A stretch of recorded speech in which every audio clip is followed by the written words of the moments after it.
মাধবী মার্মা মনোনয়ন কিন্তু অবৈধ করা হয়নি, যে কারণে এই আইনটা করা হয়েছিল, যেটার যে উদ্দেশ্য সেটা ব্যাহত করছে।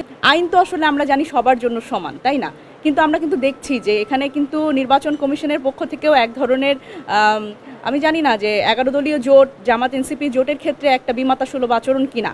কারণ দেখেন, আমরা দেখছি যে বিএনপির সংরক্ষিত নারী আসনের ক্ষেত্রে আপনারাও জেনে থাকবেন, সেটা হচ্ছে যে মাধবী মার্মা তিনি কিন্তু বান্দরবান জেলা পরিষদের একজন সদস্য হিসেবে ছিলেন, এবং সেটি কিন্তু প্রশাসনিক পদ।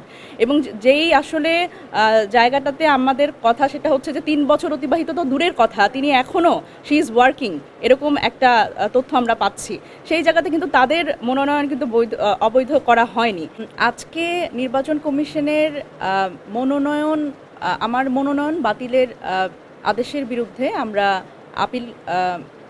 আপিল ফাইল করেছি। তো এবং আগামীকালকে সকাল 10:30টায় ইলেকশন কমিশনের পক্ষ থেকে একটা শুনানির সময় দিয়েছে। ইনশাল্লাহ কালকে এখানে আমরা শুনানির জন্য আসবো আবার।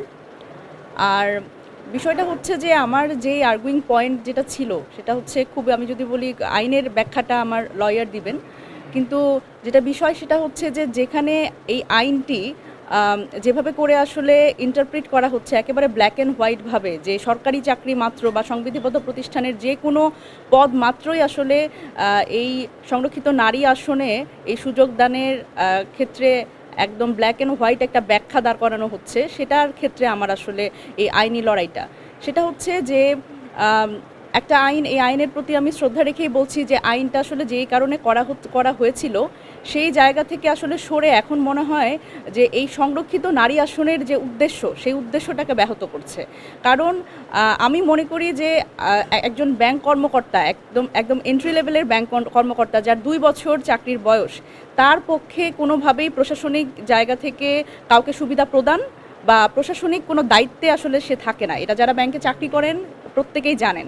এবং আরও একটি বিষয় হচ্ছে যে দেখেন, এখানে সরকারি একটা বাধ্যবাধকতা দিয়ে দেওয়া হচ্ছে, কিন্তু যদি বলি যে বেসরকারি ব্যাংকাররা কিন্তু তারা কিন্তু নির্বাচনে অংশগ্রহণ করতে পারে, কিন্তু এখানে শুধু সরকারি বার্তা দিয়ে, সংবিধিবদ্ধ প্রতিষ্ঠানের বার্তা দিয়ে কিন্তু এখানে এক ধরনের বাধা সৃষ্টি করে দেওয়া হচ্ছে, যেটা কিন্তু সংরক্ষিত নারী আসন, যে কারণে এই আসনটা করা হয়েছিল, এই আইনটা করা হয়েছিল 2004 সালে, সেটার যে উদ্দেশ্য সেটা ব্যাহত করছে, যে নারীদের রাজনৈতিক সংসদে নারীদের রাজনৈতিক প্রতিনিধিত্ব নিশ্চিত করা এবং এই পলিসি মেকিংয়ে নারীদের প্রতিনিধিত্ব।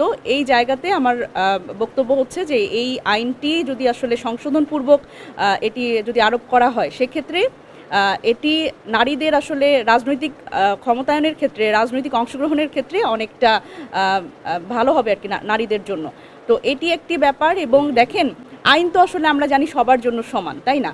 কিন্তু আমরা কিন্তু দেখছি যে এখানে কিন্তু নির্বাচন কমিশনের পক্ষ থেকেও এক ধরনের আমি জানি না যে 11 দলীয় জোট, জামাত এনসিপি জোটের ক্ষেত্রে একটা বিমাতাসুলভ আচরণ কিনা।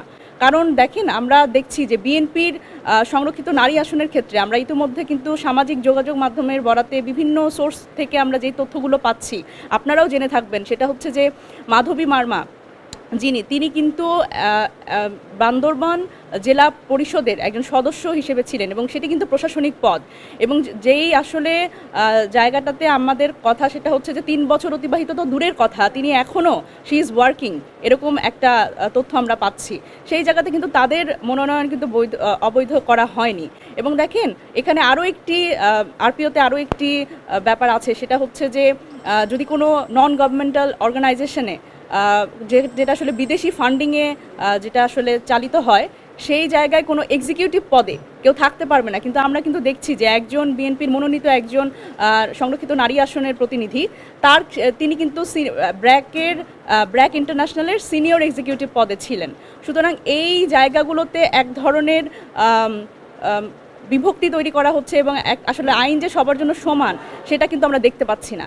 সেই জায়গা থেকে আমার বক্তব্য হচ্ছে যে আমার যে আইনটা, সেটি আসলে একেবারে ব্ল্যাক অ্যান্ড হোয়াইটভাবে আরোপ করা হচ্ছে, এবং সেই আইনের যে সত্যিকার অর্থে যেটার কারণে আইনটা হয়েছিল, সেই জায়গা থেকে আমি তো কোনো সচিব না, বা সেরকম যদি আমি ব্যাংকের এমডি হতাম অথবা ম্যানেজার হতাম, সেই জায়গা থেকেও এক ধরনের হয়তো এই জায়গায় একটা ক্ষমতা অপব্যবহার করা বা ক্ষমতা আরোপ করার একটা ব্যাপার থাকতো, সেটি কিন্তু আমার ক্ষেত্রে নেই।